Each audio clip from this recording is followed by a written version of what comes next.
resource person, Mr. Praveen Kumar.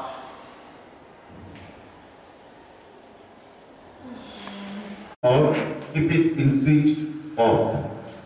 So, first of all, I would like to welcome you all to our continuous in-house training program, which are being conducted since a long time. And I would like to say good afternoon to all of you who have assembled here to listen to a vital topic, that is life skills. At the same time, I would like to say my thanks to our school management, especially our principal sir, whose time to time supervision, cooperation has made this program a grand success. Today we are very glad and we are quite lucky to get one of the senior most teachers of our school, who has a lot of knowledge in academics as well as in other sectors also. He is none other than our respected teacher, Mr. Praveen Kumar Chaudhary. So before going to welcome him, let me tell something about him, that he is very well versed, well experienced, highly talented person. So it's a great luck for all of us to get such a talented person as our resource person. So let me welcome today's resource person, Mr. Praveen Chaudhary.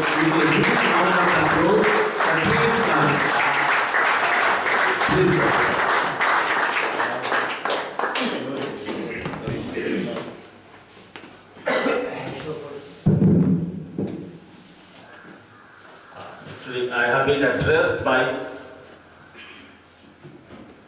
musician, and he has given so much praising to me. Thanks.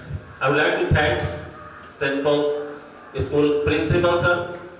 He has given me a chance to deliver my speech about the contents which is given on the board, life as skills. And I would like to give thanks to present my colleagues also. First of all, to start the meeting, I would like to ask everyone, what are we? I would like to ask from everyone, what are we? Nation builders. Of course, the answers it may come. We are the teachers. Nation builder also one of the options. We are the teachers. But most appropriate word from my side, this is educator. We all are learner, and we have consensus in our mind that we must let the other learn. We should not be that type of importance that I know everything well, because knowledge is less for everyone. Now the topic which has been given to us, that is life skills here. On this point we will discuss among, and the main theme will come. By this way, in the next coming session, we will imply everything, try to imply everything. Whatever is the possible outcomes coming from this discussion for our future session. So, what is life skill?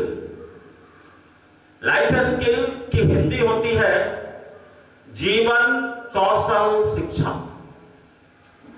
अब सवाल है, जीवन कौशल शिक्षा में 3 शब्द आते हैं। इन 3 शब्दों में जीवन कौशल एंड शिक्षा अलग। जीवन का definition it may be given by different resource persons, different knowledgeable learned person by different way. जीवन संबंध से we are living together, that is our life. We are concerned, we are with our positive approach in our life. तो that यही जीवन है. ये सच है कि हमें इस जीवन में हमारे विचार से जीवन में हम उस किताब की तरह होते हैं जिसके बहुत सारे पन्ने होते हैं. कुछ पन्नों के पढ़ने के बाद हमें किसी सुख की अनुभूति भी होती है. कुछ पन्नों से हमें कुछ प्रेरणात्मक चीजें मिलती है और कुछ पन्नों से हम लोगों को दुख भी होता है. अब उन सारे व्यापकताओं को समेटते हुए जब हम उन सारे चीजों को साथ में संकलन करके आगे बढ़े तो शायद हमें हमारे हिसाब से वो जीवन की अभिव्यक्ति होगी. सबों को लेकर हम आगे अपने कौशल का विकास करें. जहां पर ये सेकंड टर्म आया है, अपने जीवन में कौशल का विकास. कौशल का मतलब होता है एक्सपर्टनेस. जो डिफरेंट फील्ड्स होंगे,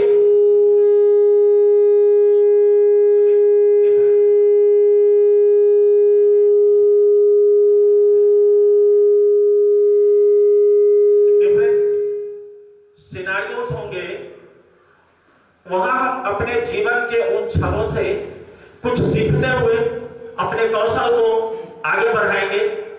और शायद उन परिप्रेक्ष्य से जैसा देखा जाता है, कभी कभी हम शिक्षक ही हैं सब. कभी कभी हम लोग जब क्लास में जाते हैं तो अपने प्रीवियस ऑरा जो हमारा है, हमारा जो अपना पूरा स्पेक्ट्रम है हमारे सर्कल्स में, उससे हम उभर नहीं पाते. अपने सोच में पीछे वाले सोच से कहीं और क्लास में वो बिहेवियर हमारा कहीं ना कहीं दिख भी जाता है. मतलब स्ट्रेस या कुछ दिख भी जाता है. उन समों से बचते हुए, ऐसा नहीं है कि किसी के पास नहीं होता, हमारे साथ नहीं होता, हम भी वैसे हो जाते हैं. तो इन समों को सीखते हुए हमें अपने कौशल को, एक्सपर्टनेस को आगे ले जाना होगा.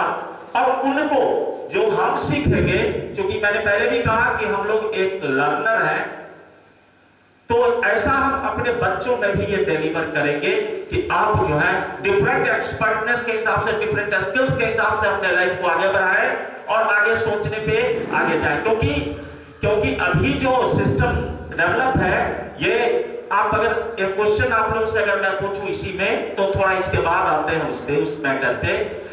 उसके बाद आता है तीसरा टर्म है शिक्षा. तो जीवन कौशल शिक्षा में यदि ये तथ्यपरक शिक्षा हमारे लाइफ के लिए आगे बढ़ने के लिए प्रेरक हो, ऐसी संभावनाओं को तलाशते हुए हम लोग इस चीज को आगे बढ़ाते हैं.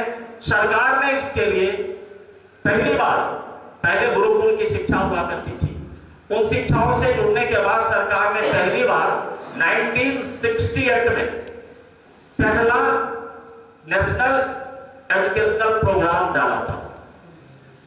तब वहां पे ये स्किल एजुकेशन की बात नहीं थी, क्योंकि तब तक जो ट्रेडिशनल टीचिंग मेथड था, और चूंकि काफी अधिक थे संख्या के आधार पे, बल के आधार पे कम स्कूल्स थे, सारे इंफ्रास्ट्रक्चर कम थे, तो उसमें आप सोच भी सकते हैं अभी के दौर में कि उस समय में जो एजुकेशन सिस्टम हुआ था, उस समय में आपका प्रौढ़ शिक्षा यह सिस्टम तक लागू हुआ था. रात्रि में उसका पढ़ाई हुआ करता था और स्कूल्स में ट्रेडिशनल मेथड में शिक्षा का व्यवस्था था. लेकिन फिर उसमें सारे संशोधनों से सीखते हुए 1986 में एक दूसरी कमेटी गठित हुई, पार्लियामेंट्री कमेटी गठित हुई. और वो पार्लियामेंट्री कमेटी जो थी, उन्होंने अपने उस पीछे वाले सारे प्रोग्राम के आधार पर जो अपना किया, उसमें उन्होंने इस स्किल को जोड़ा कि हम अपने शिक्षा को कैसे विकासोन्मुख बनाएंगे, उसमें उनके स्किल को जोड़ के कैसे उनका सर्वांगीण विकास करेंगे. उस स्थिति को आगे ले जाने के लिए 1986 में इनका समावेश हुआ। अब हम उसमें उस व्यवस्था में जब 86 के बाद रिफॉर्म होते रहे हैं और अभी अपना आया है 2020 में नई शिक्षा प्रणाली, नई एनईपी जो है। एक क्वेश्चन आप लोगों से बड़ा हो सकता है कि हम भी नहीं जानते थे पहले, क्योंकि पढ़े नहीं थे उसको। अब एक क्वेश्चन है कि क्या नई शिक्षा व्यवस्था जो है 2020 उसमें एक बहुत बड़ा अमेंडमेंट है, और वो है क्या कि जान के आश्चर्य होगा कि वो शिक्षा 1 से 5 तक क्षेत्रीय भाषा में दिया जाता है। कुछ लोग जानते भी होंगे इस बात को। और बच्चे को इंग्लिश की अनिवार्यता नहीं दी गई है। आश्चर्य होगा। ये तो नई शिक्षा नीति लागू हुई है, 2022 से लागू करने की उसकी बात है, क्योंकि उसके इंफ्रास्ट्रक्चर नहीं है इसलिए नहीं लागू हो सका। तो इन सारे जो डेवलपमेंट समय समय पे सरकार के द्वारा किया जाता है, नीतिगत फैसला किया जाता है, उसमें सारे बुद्धिजीवियों को वहां जमा करके उनसे उनके विचार लिए जाते होंगे, हो सकता है। तो इसी आधार के तहत हम लोग जो हमारा एक छोटा सा स्तर है अपने स्कूल का, तो हम लोग शायद इस स्कूल में भी उसी तरह से अपने आप को जोड़ सकते हैं, स्किल पे ध्यान देते हुए, बच्चों के स्किल पे ध्यान देते हुए। तो इन स्किल्स को हम जनरली 3 कैटेगरीज में बांटते हैं, जिसको हम 3 हेड्स के आधार पे बोलते हैं। ये 3 हेड्स आपके हैं, जिसमें थिंकिंग स्किल है, सोशल स्किल है और इमोशनल स्किल है। ये 3 हेड हैं 3 हेड के आधार पे। तो थिंकिंग एबिलिटी क्या है या थिंकिंग स्किल क्या है? या थिंकिंग एबिलिटी जो बच्चों की है, उसके डेवलपमेंट में जो टर्म आएगा, जो हम उसमें अपने तरफ से कर सकते हैं, जिसमें बच्चों में क्रिएटिविटी कैसे पैदा करें, बच्चों में हम क्रिएटिविटी कैसे पैदा करें कि बच्चे जो हैं वो हमारे उस थिंकिंग एबिलिटी, जो थिंकिंग स्किल है उसको डेवलप कर रहे हैं, तो उनमें क्रिएटिविटी पैदा करना है। सपोज एक बच्चा है जिसका examination is suppose to be start from 2 March 2023 and he has to participate in one of his friends party on 1st March night. So now this is another part of that thinking ability, means it will come in critical thinking. That is how can he decide? How can he decide where he has to go and why he has to go there? The region which will be beneficiary for him, कौन उसके लिए ज्यादा सहायक होगा, जो उसके future के लिए अच्छा होगा, क्योंकि दोनों ही काम उसके लिए इंपॉर्टेंट है। उसे अपने दोस्त के पार्टीज में भी जाना है और उसे अपने एग्जामिनेशन को भी पास करके अगले क्लासेस में जाना है। ये तो उसके मन में जो द्वंद्व है, उस द्वंद्व को अवॉइड करने के लिए शायद हमें ये बताना ज्यादा आवश्यक होगा कि हम बच्चों को उनके कामों को, या फिर हम लोग अपने आप को भी उन कामों को हम 4 कैटेगरी में बांटे। वैसे वर्क जो एसेंशियल हो, आवश्यक हो, लेकिन इंपॉर्टेंट ना हो, means on the same time it's supposed not to be do, on the same time it is if it is not happen then it's all right. Again, work which is essential but important also, work which is essential which is important but not essential. तो like this हम उनके categorically उनको divide करें और उसके बाद हम इस अप्रोच पे पहुंचे कि उन्हें कौन सा ये काम है वो पहले प्रायोरिटी के हिसाब से करना चाहिए। अगर वो अपने कामों को प्रायोरिटी के हिसाब से करें, जैसा कि हमें भी करना चाहिए, अब यहां आने से पहले हमें प्रायोरिटी के हिसाब से मेंटेन करना चाहिए कि आप अपने जो कंटेंट्स है उसके बारे में पूरी जानकारी एकत्र करें और उसको आगे तक ले जाएं। तो उसी तरह बच्चे का भी है कि वहां हमें ऐसा करना होगा। एक इसमें दूसरा टॉपिक आता है जो है आपका सोशल स्किल है। सोशल स्किल का मतलब होता है कि how to behave with, how to cooperate with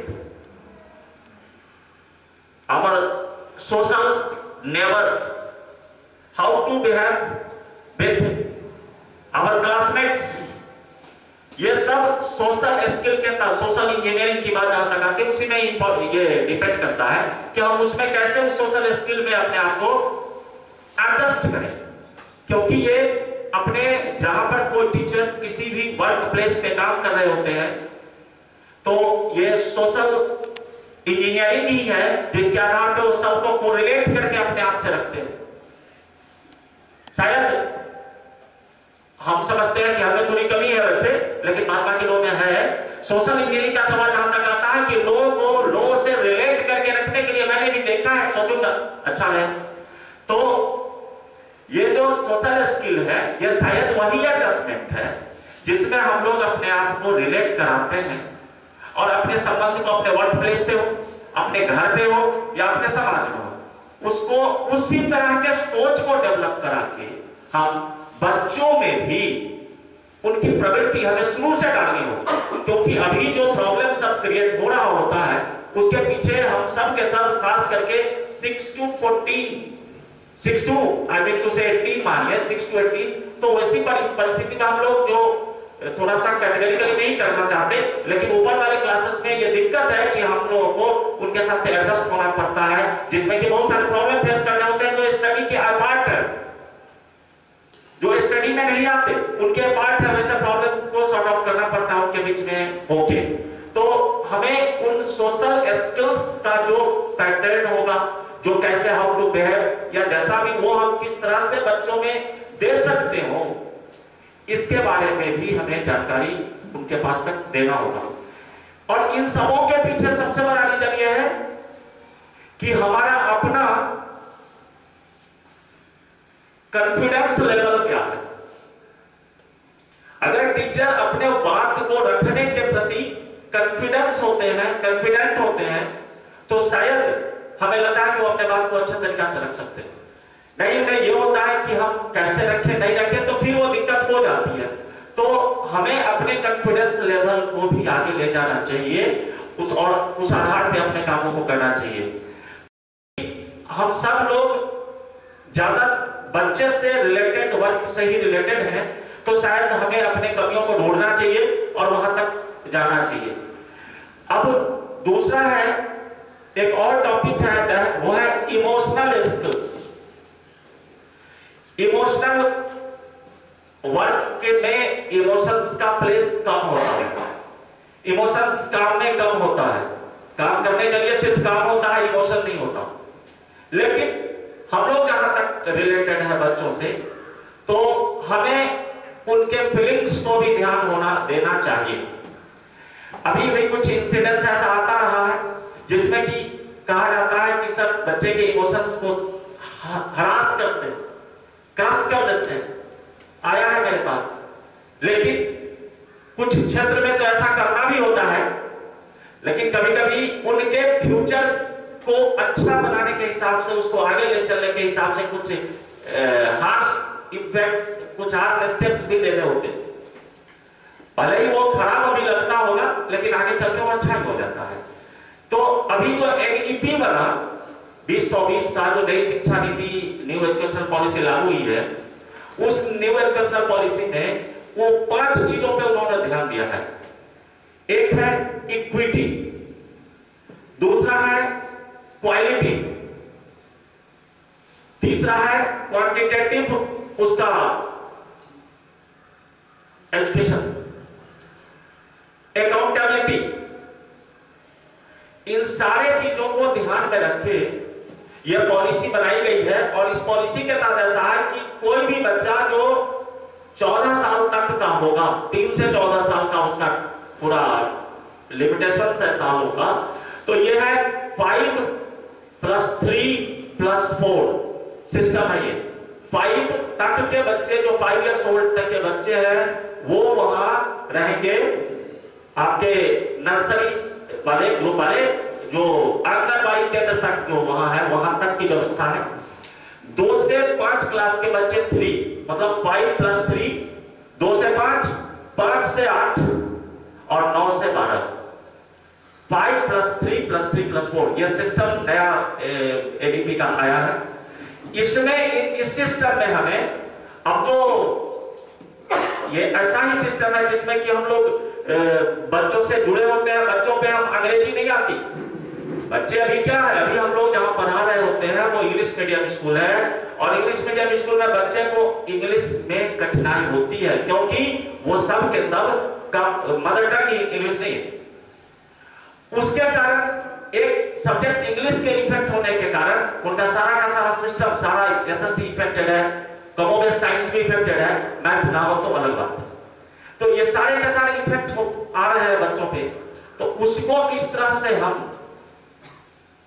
develop करके ले जाएं, इसी के लिए ये व्यवस्था किया है कि क्षेत्रीय भाषा में लोगों को ये जानकारी दिया है, बच्चों को ये जानकारी दी जाए, जिससे कंटेंट्स जो उस सब्जेक्ट का है उनके लिए बिल्कुल अच्छे ढंग से उनके दिमाग में सेट हो जाए, भले वो इंग्लिश में हो या ना हो, इंग्लिश बोल पाए या ना बोल पाए।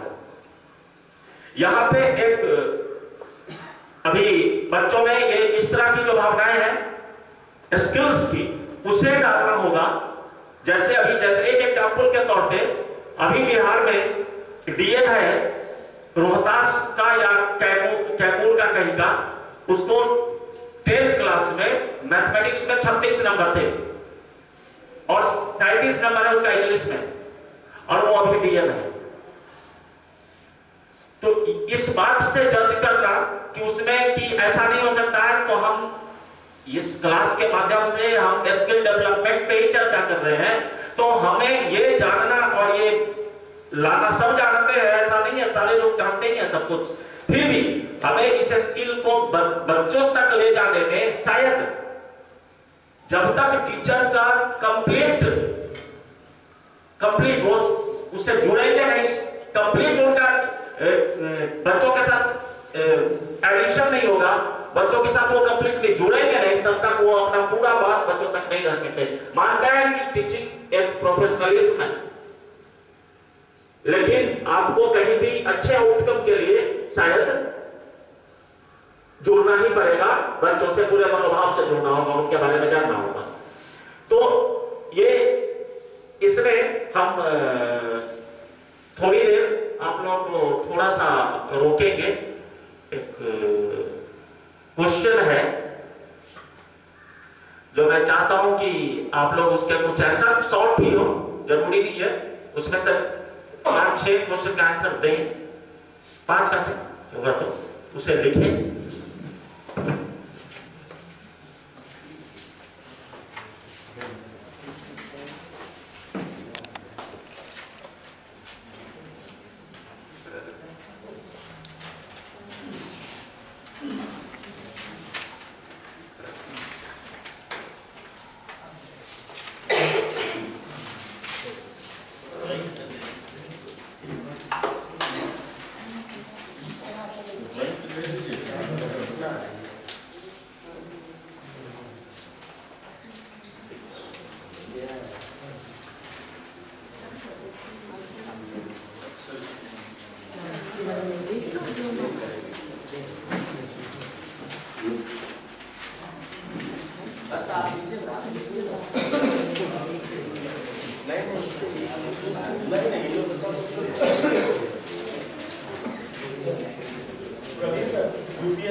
Your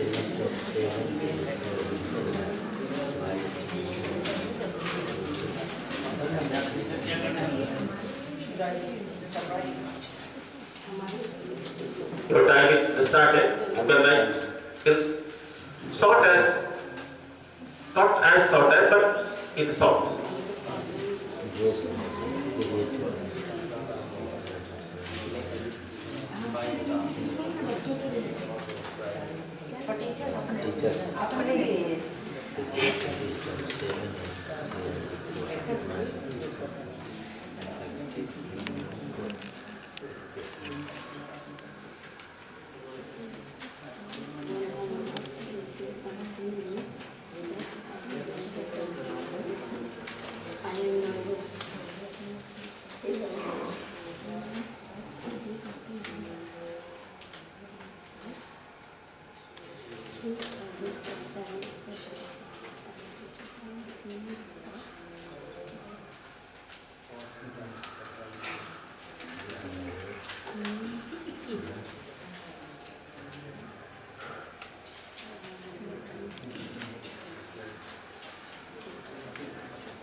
Only 5 questions you will solve there. सारा क्वेश्चन नहीं बना है. No, it is not needed. Any 5. Because it will take so time. So please.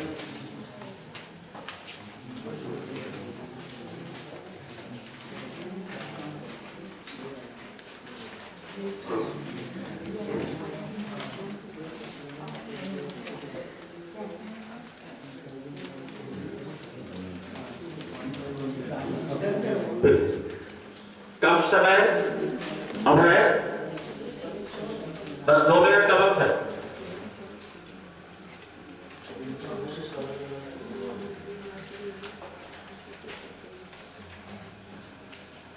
अगर हो गया हो तो प्लीज आप दे दीजिए.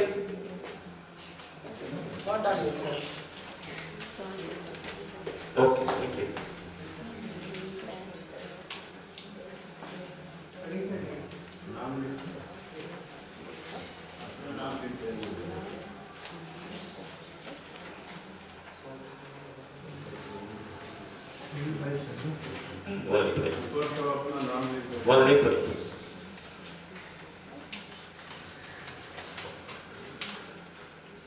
Oh, this is questions given to you for your instantaneous activities which you can do after viewing the question at a chance.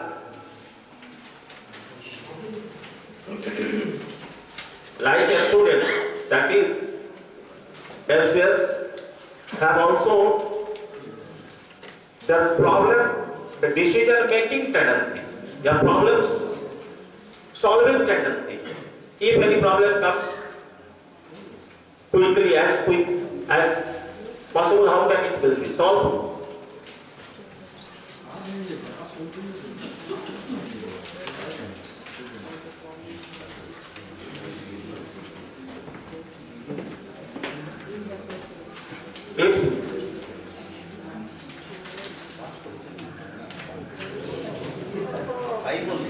Only 5. It's okay.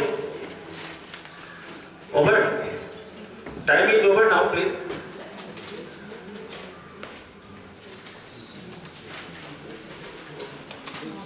Thank you, madam.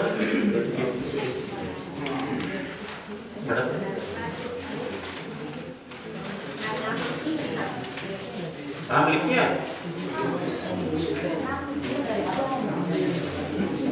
नाम लिखिए आप। नाम मैडम ने करना नहीं है वो।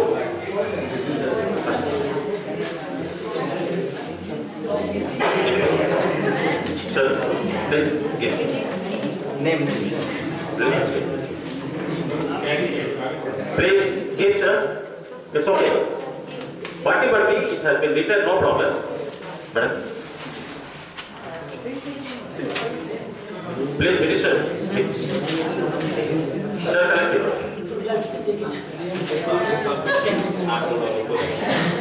DJ, Sumar, DJ. Sir, DJ.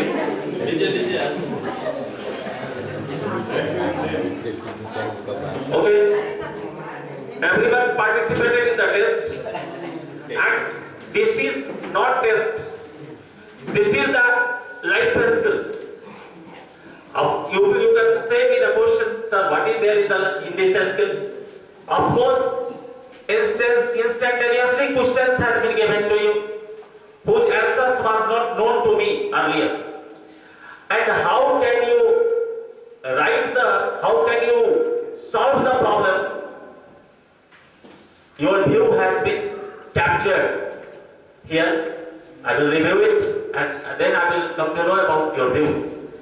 Anyway, we have not to be, मतलब मुझे problem नहीं बनना है. We have not to be the problem. We have to be the problem solver.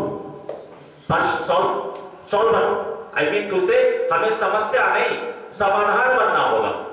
बच्चे समस्या क्रिएट करते हैं, जैसा मैंने भी सीखा है. मैं भी रहा हूं, काफी मेरे स्वभाव काफी उगल रहे हैं. मैं अपने आप को एडजस्ट करने का भी सोचता हूं और कर भी रहा हूं. ऐसा नहीं है रोज दिन.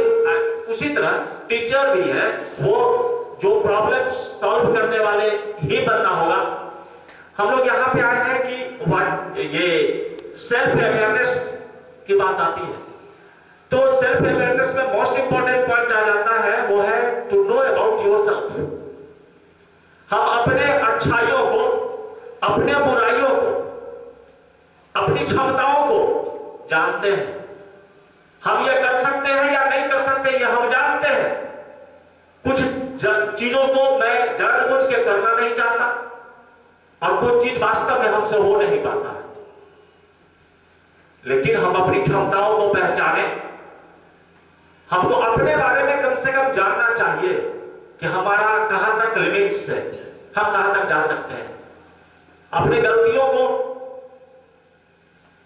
सीख करके आगे अच्छा करना, गलतियों को रिपीट ना करना, शायद ये हमारे सेल्फ अवेयरनेस में आता है. और हम इससे अपने भी सीख सकते हैं और अपने बच्चे को भी, जो हमारे क्लासेस में होते हैं, उनको हम इसके बारे में जानकारी दे सकते हैं. आप भी अपने क्लासमेट्स हो, टीचर्स हो, पेरेंट्स हो, आपके सोशल पीपल्स हो, उनसे आप कैसे कोरिलेट होइएगा, ये आपकी जानकारी होना चाहिए. आप अपने आप को पहचानिए, अपने आप को कैसे प्लेटफॉर्म पे ले जाइएगा पहचानने के बाद. दूसरा आता है आपका है डिसीजन मेकिंग. ये पॉइंट आपका डिसीजन मेकिंग पॉइंट जो है वो हम सबों की जिंदगी में रोज दिन आता है. इसलिए कि अभी हमें एक एग्जांपल के तौर पे हमें जाना है स्कूल है,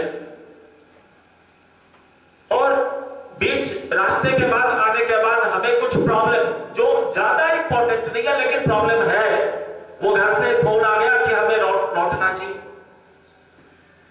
अब हम इस दौर में रहे कि हम स्कूल जाएं या लौटें. हमारा स्कूल आना भी नया जरूरी है, क्योंकि स्कूल में हमारा उस दिन इंपॉर्टेंट डे है जो बच्चों के साथ मैंने कमिटमेंट कर रखा है.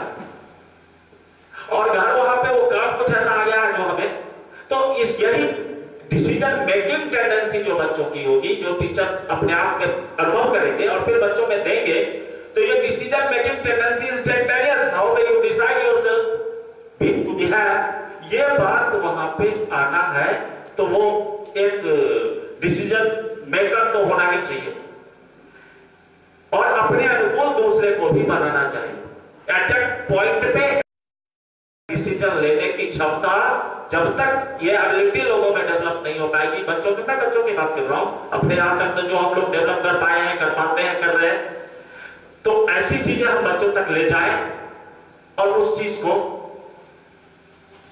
हम अवेयरनेस, उस डिसीजन मेकिंग के बारे में बताएं। दूसरा है प्रॉब्लम सॉल्विंग। और प्रॉब्लम सॉल्विंग, कभी कभी कुछ प्रॉब्लम आता है, सबों के साथ प्रॉब्लम है, लेकिन कुछ लोग अपने प्रॉब्लम को बिल्कुल कूलनेस से, शांतिपूर्ण ढंग से वो अपने प्रॉब्लम सॉल्व कर लेते हैं। और कुछ लोग प्रॉब्लम आने के बाद इतने एक्साइटेड हो जाते हैं कि ये काम कैसे करे, वो कैसे करे, और वो परेशान हो जाते हैं। तो ऐसी परिस्थिति में जब प्रॉब्लम सॉल्विंग सिचुएशन जब हमारा होगा तो हमें अपने आप को बिल्कुल शांत रखना चाहिए, हमें अपने कॉन्फिडेंस लेवल को हाई रखना होगा और तब शायद हम इस मुकाम पे पहुंचेंगे कि प्रॉब्लम सॉल्विंग जो डिसीजन है हमारा डेवलप हो सकेगा। अब जैसे उसमें एक्चुअली सर ये एक शब्द और है उसमें, इंपैथी शायद कोरिलेटेड है, वो इंपैथी, इसका क्या इसके बारे में आप बताएंगे कुछ क्या? Yes sir. Empathy is actually not only the feelings but to share. But to share. But to share. Yes. Not only the feelings. Feelings might be kept inside, but one feeling should be shared. That's the empathy. Sympathy actually this differs from that of sympathy. Sympathy. Okay. Thank you sir.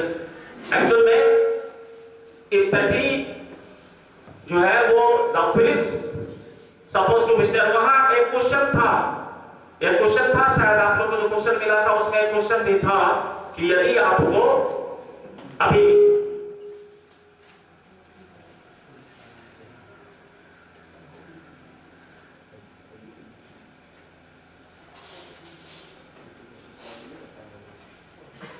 when I have asked to do something just first, then what should I do?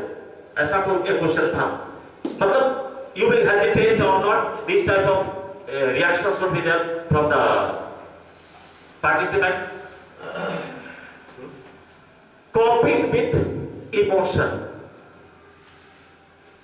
cooperate, हमें emotion के साथ है adjustment, coping with the emotions, जब हम class में होते हैं या फिर अपने वर्क प्लेस पे हैं तो किस तरह हम कॉपरेट करें,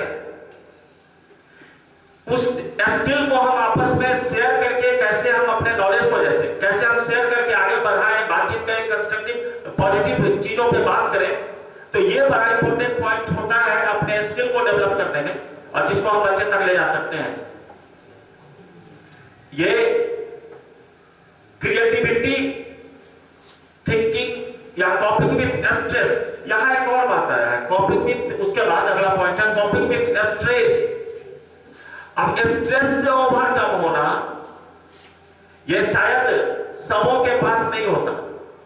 बहुत लोग चेहरे पे हंसते जरूर हैं लेकिन बड़े गम छुपाए होते हैं। और टीचिंग एक ऐसा काम है जो उस स्किल को डेवलप कराता है जिसमें आपका चाहे जितना भी दिक्कत हो आपके मन में, लेकिन आपको बच्चे को अच्छे से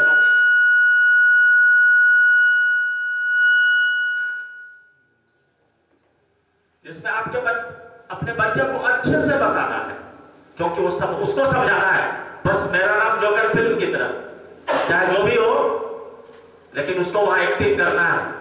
तो हम लोग जिस ढंग से हैं उसमें हमें अपने किसी भी स्ट्रेस को दरकिनार करते हुए बच्चे को वहां तक ले जाना है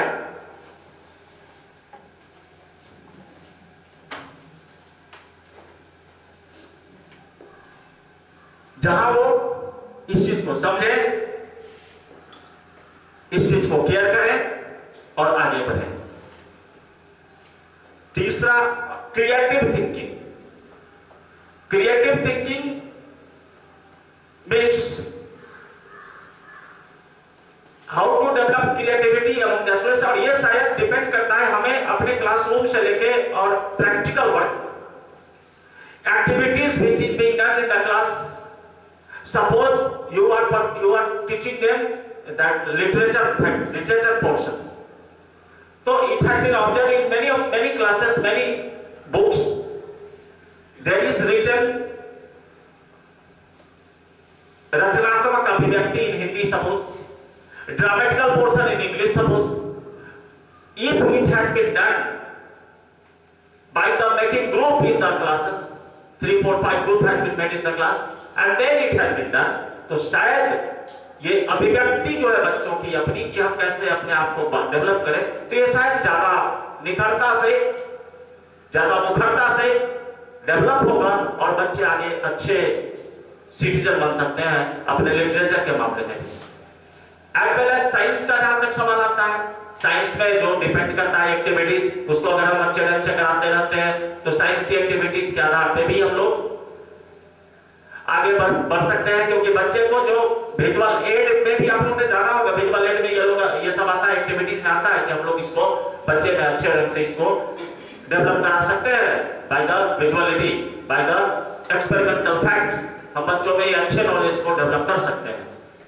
तो ये क्रिएटिव थिंकिंग वहां पे उनको शायद हो सकता है कि व्हाई, हाउ, ये क्वेश्चन जो बच्चों में नहीं होता, इस क्वेश्चन को अगर बच्चों में डेवलप करा दिया जाए, what, how, where, when, why, तो क्वेश्चन मेकिंग टेंडेंसी अगर उनकी हो जाती है तो शायद बच्चे अच्छे ढंग से डेवलप होते हैं। हमारा विचार है, बाकी आप सारे लोग नॉलेजेबल हैं, आप लोगों के अपने अपने विचार होंगे। तीसरा है जो ज्यादा इंपॉर्टेंट है, और वो है इंटरपर्सनल स्किल। अब जैसा कि दूसरे सारे स्किल्स एक दूसरे से रिलेटेड जरूर हैं, लेकिन यहां पे जो ये इंटरपर्सनल स्किल है, ये डिपेंड करता है कि हम एक दूसरे से कितना कोऑपरेटिव हैं। हम अपने कार्य क्षेत्र से लेके ऑफिस या फिर आउटसाइड, हम एक दूसरे से कितना कोऑपरेटिव और कितना एक दूसरे का बिलीव करते हैं, कितना उनको हम ऑथेंटिकली सपोर्ट करते हैं। तो ये जो इंटरपर्सनल स्किल है, स्कूल में सारे लोग नॉलेजेबल होते हैं, बच्चों से उनके उतना ही ताल्लुक होता है जितना एक टीचर का दूसरे टीचर से होता है। फिर भी कुछ टीचर होते हैं उनका ताल्लुक बच्चों से ज्यादा होता है, कुछ टीचर का उनसे केवल प्रोफेशनलिज्म का रिलेशन होता है, बस पढ़ाए गए बात करते। तो जहां तक मेरे हिसाब से ये डेवलपमेंट का सवाल है बच्चों में इस स्किल को, तो शायद ये जो इंटरपर्सनल स्किल है वो डेवलप किया जाना चाहिए, जो हम एक दूसरे से रिलेट होकर ही कर सकते हैं। और इस रिलेशन के होने के लिए हमें जितना इफोर्ट की जरूरत होगी वो हम लोग अपने आप में डेवलप करके इसको कर सकते हैं। तो these are the skills which is being performed by everyone at their workplace as well as in daily life also. Most of the skills these are related with their daily life, with our daily life. Every day, every moment we are facing these type of skills. और हमें एक report है UNEF United nation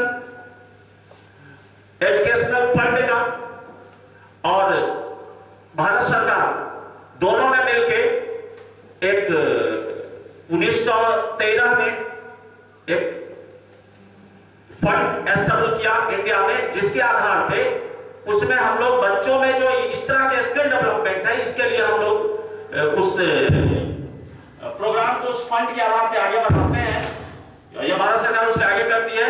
तो उसी में अब term है जैसे हमें फ्लेक्सिबिलिटी की बात आती है, हम एक फ्लेक्सिबल इंसान के रूप में रहें तो शायद वो ज्यादा होता है। फ्लेक्सिबल कहने का मतलब होता है कि adjust with the environment, adjust with the problems, adjust with environment.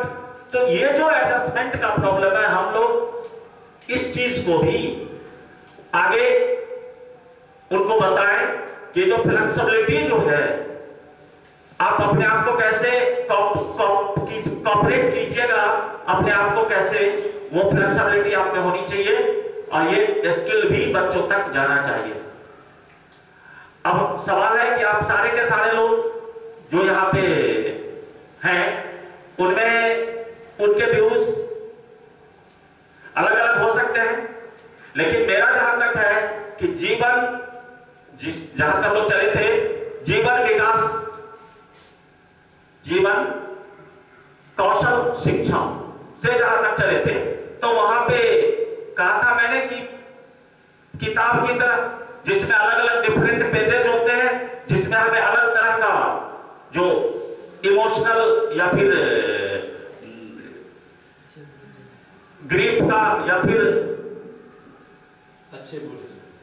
अच्छे का या बुरे का, इसका जो ज्ञान होता रहता है उसमें, उस किताब में पेजेस के आधार पे, उस में यही जीवन कौशल की जहां तक बात आती है, तो हम इसको एक लाइफ एक किताब है जिसमें डिफरेंट पेजेस है, जो हमारा स्किल है और शिक्षा जो वहां पे रोजगारोन्मुख हो, विकासोन्मुख हो, विकासात्मक हो, हम डिफरेंट ट्रेनिंग्स के आधार पे उसको अपने आप में टाइम टू टाइम डेवलप करें, नए नए आइडियाज दूसरे से ले, अपने आइडियाज दूसरे को दे भी, और ये जो लाइफ स्किल है, हमारा जो जीवन है, उसको हम आगे बढ़ाएं, आगे ले चलें। और इस एक्सपर्टनेस में जहां तक कि सवाल है कि यहां जितने सारे लोग हैं उसमें एक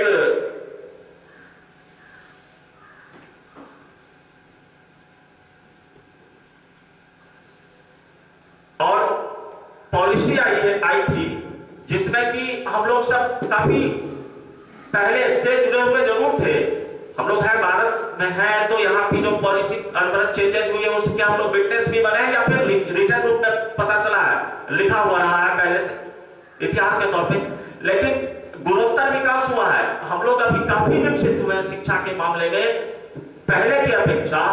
कहा जाता है कि पहले लोग ज्यादा शिक्षित थे, तब जबकि बात तब चलते थे जब मार के बांध तर्कस में आ जाया करता था, हम लोग इतने डेवलप्ड हुआ करते थे, बाण अपने आप चल के और तर्कस से मार के दूसरे को फिर अपने पास आ जाता था। अभी जो चला है आपका, जो ये विमान ये चला है टारगेटलेस पायलटलेस एयरक्राफ्ट, और जो ऑटो पायलट है या फिर ड्रोन है, वो क्या है आपका वही है। तो उसी चीज को फिर से हम लोग उस संस्कृति के आधार पर डेवलप करने की सोच रहे हैं। हम लोग का सांस्कृतिक विरासत इतना अधिक है, इतना समृद्धशाली है, अगर हम इन सारे अपने सारे उस विरासत को अपने आगे तक ले जाएं, बच्चों को जानकारी न दे, जैसे हम लोग जानकारी नहीं दे पाते हैं, इसलिए नहीं दे पाते जैसे महाराणा प्रताप के बारे में जानकारी है, शिवाजी के बारे में जानकारी, हम लोग कहीं कुछ अपने उनकी झांकियां, उनका वो बनाए, पोस्टर बनाए, जब उनका जन्मदिन हो ये और कुछ प्रोग्राम हो तो वहां पे बच्चों को बताएं, आगे तक उसको ले जाएं, जिससे कि उस संस्कृति से लोग परिचित हो और उसको जाने, सब जाने। तो ये जो एक इमोशनल स्किल, सोशल स्किल या थिंकिंग स्किल है, वो सोचने पे लोग मजबूर हो कि हम इस तरह की क्रिएटिविटी हमारे यहाँ पहले भी हो चुकी है, लोग पहले ही ज्यादा डेवलप्ड रहे हैं। जैसे इसके पहले अभी एक युद्ध हुआ था, उसमें एक बम गिरा यहाँ पे इसमें इराक में, उस बम में एक बम 100 बम में बढ़ जाता था, 100 बम में तब्दील हो गया तो वो ब्लास्ट होता था। वो क्या है, वो उसी थ्योरी के आधार पे, जैसा कि पहले एक बाण 100 बाणों में तब्दील हो जाया करता था, जैसा हम लोग टेलीविजन पे देखते थे। क्लस्टर बम नाम है इसका, ये जो इराक में गिरा था इसका नाम क्लस्टर बम है, और एक बम 100 टुकड़ों में पहले बढ़ता था, 200-400 मतलब मीटर के 2000 में गिरने के बाद फैल जाता था और तब ब्लास्ट करता था। क्लस्टर बम नाम उसका दिया था। तो हम लोग इतना समृद्धशाली है जिस इतिहास में है, तो हमें अपने समृद्धशालिता को आगे बढ़ाते हुए बच्चों के बीच इस चीज को ज्यादातर हो सके, जिस यूनिट में हम लोग हैं, जितना हम लोग हैं उतना ही में, हम तो पूरे भारत को नहीं सिखला पाएंगे, लेकिन जितना में हम लोग हैं उनको देते हुए इस चीज को आगे बढ़ाएं। और हम आशा करते हैं कि इस नए सत्र में लोग अपनी इस क्रिएटिविटी को आगे ले जाएंगे और इन सारे स्किल्स को जोड़ते हुए अपने विचारों से भी मुझे भी अवगत कराएंगे कि सर मेरा ये विचार रहा है, अगर इसमें ऐसा होता तो अच्छा होता। तो उनके विचारों को देखते हुए एक समृद्धशाली स्कूल का नींव रखा जाए और हम सब उसमें सहभागी बने। और ये जो लाइफ स्किल प्रोग्राम रहा, अब ये तो फीडबैक मैं बाद में पूछूंगा, क्योंकि ये सब मिस्टेक्स, तो please forgive it. Thank you. तैयारी का इतना बोल लिए तो तैयारी नहीं कर पाते। Thank you, sir. Thank you for your most informative discussion. And time to time, definitely we will try to develop this kind of skills in our day-to-day life, as well as in the teaching learning process, where we are entering into the class and in our day-to-day life also. So, before going to conclude this program, I would like to once again thank to senior most teacher Mr. Praveen Kumar Chaudhary, as well as all the credit goes to our respected principal sir, Mr. Satish Kumar Pillai sir, who is time to time guiding us, cooperating with us to make this program a grand success. And thanks to all of you, because you have given a lot of time and attentively you have listened the program for that purpose. Thank you all. So with that I would like to conclude this program. Have a good day.